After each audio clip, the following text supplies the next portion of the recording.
আর আমরা যে দর্শন করলাম এটা ভগবানের বিভূতি। এখন পৃথিবীর মধ্যে যত লোক আছে তার মধ্যে যে মানে যারা বেঁচে আছেন তার মধ্যে আপনি সবচেয়ে বয়স্ক। হ্যাঁ, এটাই তো ভগবানের বিভূতি।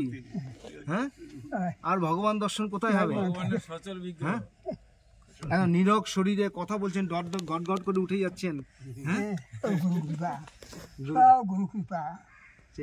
জয় দি একটুখানি। হ্যাঁ একদম ঠাকুরের জয় দি। হ্যাঁ জয় শ্রী গুরু মহারাজ জি কি জয়। জয় মহামাই কি জয়। জয় স্বামীজি মহারাজ কি জয়। জয় গঙ্গা মাই কি জয়। জয়